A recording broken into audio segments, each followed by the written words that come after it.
साख्रि नागिरग्रा रोजा रोजा लाइमोनफोरनि थाखाय मोनसे गोजोनथाव खौरां।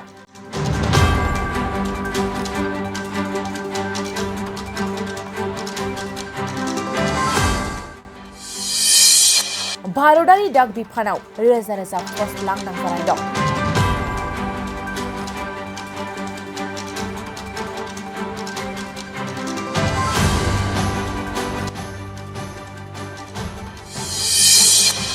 नोंथाङाबो भारतारि डाक बिफाननि थाखाय आरजलाइखौ गथायनो हागोन। नोंथाङा 98 रोजानिबो बांसिन पस्टनि थाखाय आरजलाइखौ होनो हागोन।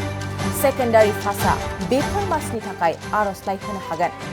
भारतारि डाक बिफानाव लांदां जानाय मासिफ्रा जाबाय पियनाव 59,099 मासिफ्रा लांदां जानाय दं आरो मेनेजार पस्टनि थाखाय 1,445 मासिफ्रा लांदां जानाय दं।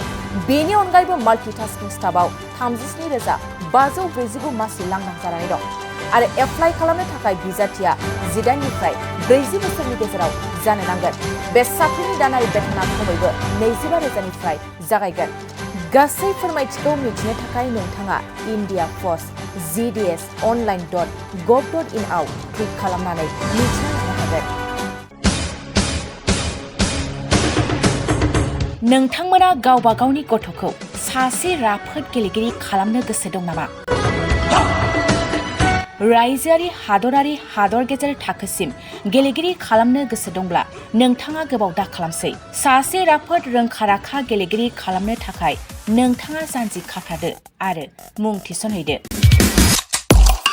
चिरां जिल्लानि सिङाव थानाय सोलिफु फोरोंसालि बल्लामगुरि काराटे एकाडेमि फोनांजाब राहा 8720903713 बड' हाउस काराटे एकाडेमि दलाइगाव फोनांजाब राहा 6900451157 बेंटल काराटे एकाडेमि फोनांजाब राहा 9678041226 बिरनगाव काराटे एकाडेमि फोनांजाब राहा 6901341656 आरो दालिगाव काराटे एकाडेमि फोनांजाब राहा 8720903713 बैफोर मख'नाय सोलोंसालिनिफ्राय सिगांनिफ्रायनो रायजोआरि हादरारि हादर गेजेरारि थाखोनिफ्राय बान्था मोननो हानाय सोलोंसाफोर मोननो हाबोनाय सोलोंसालि। बे मख'नाय फोरोंसालियाव रोंगौथि गोनां फोरोंगिरिया फोरोंथाय होनानै नोंथांनि गथ'खौ सासे राफोद गेलेगिरि सोरजिनायाव मदद आरो जाफुंसार खालामगोन।